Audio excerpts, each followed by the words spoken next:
আসসালামু আলাইকুম ভিউয়ার্স, আশা করি সকলে ভালো আছেন। আলহামদুলিল্লাহ আমি আল্লাহর রহমতে অনেক ভালো আছি। তো বন্ধুরা, আবারও আসলাম ছোট্ট একটা ভিডিও নিয়ে। তো আজকের টপিকটা হলো আমরা সকল প্রকার ফটোর সাইজ নেওয়া শিখবো। 3R থেকে শুরু করে 10R পর্যন্ত আমরা সাইজ নেওয়া শিখবো। তো বন্ধুরা, আমরা সকলেই জানি ফটোশপে যদি আমরা সাইজ নিতে চাই তাহলে আমাদের ক্রপ টুলে আসতে হবে। দেখুন এখানে ক্রপ টুলে আসলাম। ক্রপ টুলে আসার পরে দেখুন বন্ধুরা, এখানে রেশিওটা আমাদের ফলো করতে হবে এবং এই পাশে ওয়েট এবং হাইট, ঠিক আছে, এবং রেজলিউশন। তো এখানে আমাদের যেহেতু রেশিও করা রয়েছে এরকম ডিবল অবস্থায় থাকতে পারে বন্ধুরা। তো আমাদের এখানে দেখুন WXH ওয়েট এবং হাইট রেজলিউশন এটা সিলেক্ট করে নিব। তো দেখুন বন্ধুরা, এটা সিলেক্ট করে নেওয়ার পরে তো প্রথমে আমরা বন্ধুরা 3R এর মাপটা শিখবো, ঠিক আছে।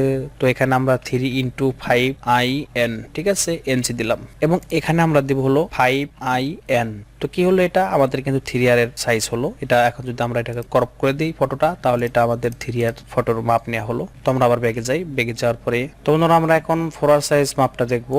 তো এখানে আমরা 4IN, ঠিক আছে, এন্টার দিলাম এবং এ পাশে এসে দিব আমরা 6IN, এন্টার দিলাম। এটা হলো আমাদের 4R সাইজের মাপ। বন্ধুরা, এখানে যে রেজলিউশন আছে, রেজলিউশন কিন্তু আপনার 300 রাখতেই হবে, ঠিক আছে। যদি আপনি 300 রেজলিউশন দেন তাহলে আপনার ফটোটার মান অনেক ভালো হবে। তো এখন যদি আমরা ফটোটা ডাবল ক্লিক করে দেই, তো দেখেন এটা কিন্তু 4R সাইজ ফটো ক্রপ করা হয়েছে। তো আমরা ব্যাগে আসলাম, ব্যাগে আসার পরে এখানে আমরা 5R ছবির মাপ নিব। এখানে 5, এখানে IN এবং এখানে 7IN, ঠিক আছে, ইন্টার এবং রেজলিউশন কিন্তু 300। তো এটা 5R ছবির মাপ। তো এখন আমরা 6R এর মাপ দেখব।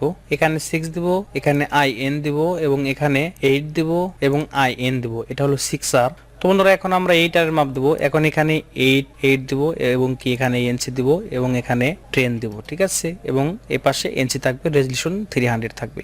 তো এটা হলো 8R এর মাপ। তো এখন আমরা 10R মাপ দেখব। এই পাশে দিব আমরা 10 এবং এখানে দিব IN মানে এনসি বুঝাইছে, ঠিক আছে।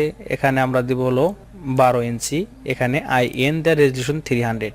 তো এটা আমরা যদি ক্রপ করি তো এটা আমাদের 10R ছবির মাপ হলো।